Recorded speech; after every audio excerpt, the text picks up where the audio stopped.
How are you doing? Back. Oh, sorry. Welcome back. Thank you. Talk about the road back to the Mavericks. Um, I mean, obviously, y'all traded me, so you feel me? Back to a team that I was on previously.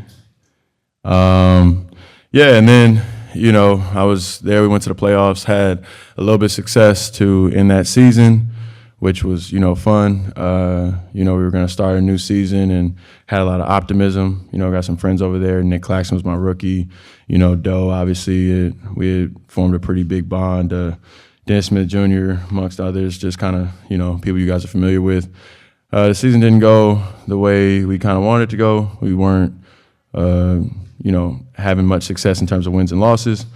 They decided to make a certain move, and I kind of had a choice between kind of like sitting with the Raptors for the rest of the year or trying to join a contender, understanding even though that would burn up my bird rights and make free agency harder. But, when you're in the position or, you've been in the league that long, you want to play meaningful basketball. So shout out to the Raptors for being, first class and whatnot.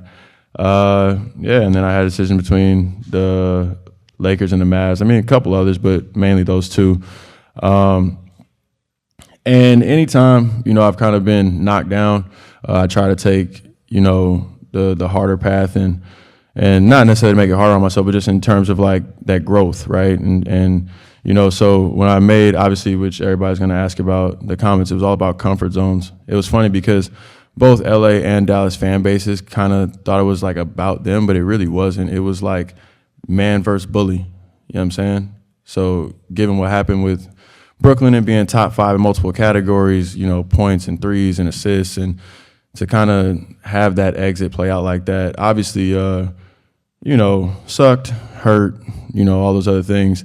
So the perspective was man versus bully. It really had nothing to do with either fan base, to be honest. So that was it. I was facing some adversity and tried to take a harder path in terms of just growth. And so far in my life, that's pretty much served me well. It's how I got to the NBA. It's how I rehabbed an ACL in 5 months. Fastest in basketball history, at least. I think there was a soccer player that beat me. Did it in like 3.5 or something, but that's a whole nother thing. That's really all it comes down to. Oh, amazing. I mean, I've probably the most consistent basketball that I've played has been in a Mavs jersey. The farthest I've gone in the playoffs, Western Conference Finals, was in a Mavs jersey. And ironically, 6 months ago, I bought my family home in Dallas. So, and I get to now live in it. So, it's fun and it's great to be back. And obviously these guys are my friends. I'm still familiar with over half the team. I mean, Maxey, Dwight Powell, like just all the cornerstones of the Mavs franchise that are all still here. And, as much as he won't admit this, Sweeney loves me. I don't know if y'all know Sweeney, but Sweeney loves me. That's my dog. So, he's happy I'm back. Dwayne Price, Mavs.com. Spencer, what was that like for you being away from the team the last 2 years? And much has changed in the backcourt. Kyrie is here, and now Klay is here. So how do you fit in? So I played with Kyrie in Brooklyn. Familiar with him, obviously familiar with Luka for a couple years. Klay I've never played with, but early on, obviously in practices, runs, whatever, like you can see how seamless of a fit Klay's going to be. Like he's a top 2-3 shooter of all time, which is, I mean, sensational, right? Like anytime you're top 2 or 3 at anything in the world, like you're amazing. But yeah, I mean, on the better teams I've been on, it's all about just kind of plugging in the gaps. If there needs to be a little bit of pace, if Luka's tired or something, maybe I do that. If it needs to be spot up shooting because Kyrie's cooking, and I do that. If Klay's cooking, I need to be passing him the ball, and you do that. And if all three are rolling and you got to play defense, I mean, we even saw that with the Lakers. Like in the last 15, 20 games of the season, they relied on me as like the end of game stopper. And so just doing whatever it takes to win. Hey Spencer, Landon Thomas, Mavs Fans for Life. First of all, welcome back. Thank you. Just going off of your response, that's one of the biggest things about your game is the adaptability and the versatility as well, being able to play a role on which team wants from you. Yeah. Where's that come from? Where a lot of players just have roles, but you can Yeah. have fluidity. I mean, probably the fact that, one, like, I'm always trying to win the game, so every decision I'm making is with that in mind. Like, I'm not coming in with preconceived notions or anything like that. But then, two, probably because my basketball road has been very up and down. Like, I wasn't the number one recruit in high school, and so every point in time, like, you kind of have to figure out how to play with a different team, a different big-time player. It could be that the big man is the big-time guy, so now you're feeding him. It could be that there's another guard that you're playing off of. And then sometimes you are the guy too. So, like, I've had to I've literally in the NBA been 15th on the bench, like, knew I wasn't playing. Like, I might as well have just worn street clothes even though I had a jersey on, all the way up to really probably about, like, second. You know what I'm saying? And then even moonlighted as a one when, like, the top guy would be hurt or something like that, and average 20, 30, game winners, this, that, and the third, done all of it. You know what I mean? So it's just figuring out where you fit, how you help the specific team you're on, and going from there. Looking in, when you see this team in the finals, well, just what was your assessment of the team and now that you're coming into a new season? Well, obviously this team is different, especially adding Klay. And losing D. Jones, who I think, brought a ton of athleticism and defense, obviously, to the team. But overall, I mean, I in the finals, like I kind of said, the Celtics, they were able to put 5 guys out there that could all kind of shoot. And it kind of bent the defense a little bit, and they knocked down shots, and they were, able to win a championship. So hats off to them. Obviously, the ball club that's, in this room all wants to win. Understands where they fell short last year. We're all bought into that idea of doing it. We understand we need health, good fortune, all that other stuff to go our way, but that's the North Star and that's the goal.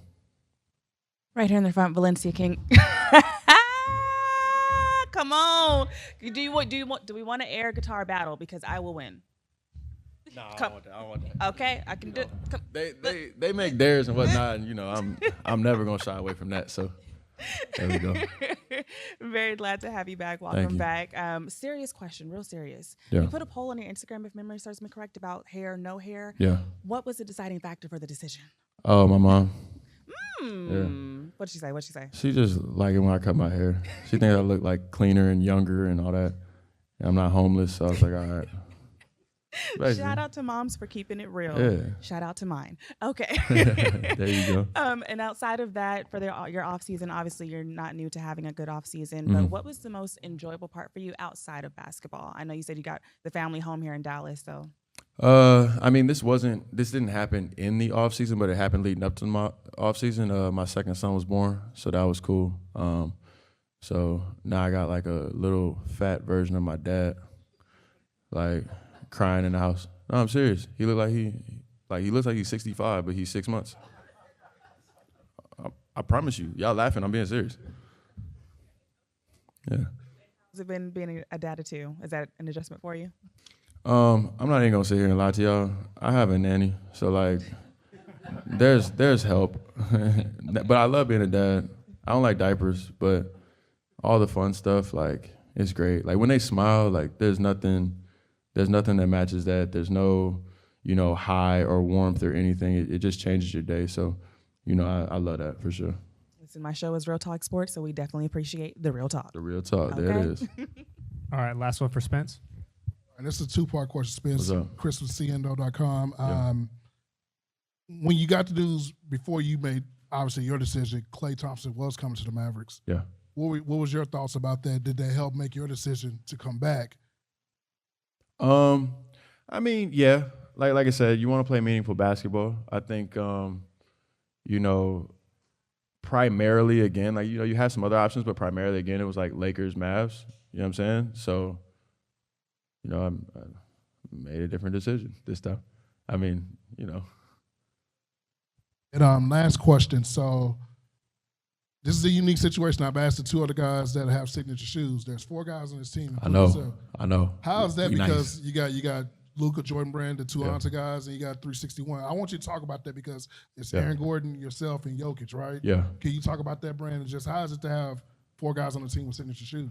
I mean, it seems kind of unprecedented, to be honest. I don't know of another time that happened. You want me to talk about 361 or just like, oh, yeah, no, I mean, they're a Chinese brand. They're really big in China.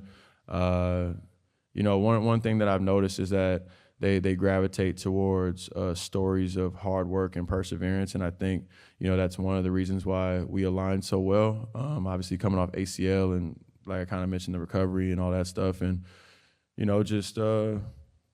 I mean, shit, I was averaging like 21 at the time, so, you know, and then it was a good marriage. I had my own shoe prior to that, and then we kind of collaborated. Now they do all the stuff, and they've been a dream partner to work with.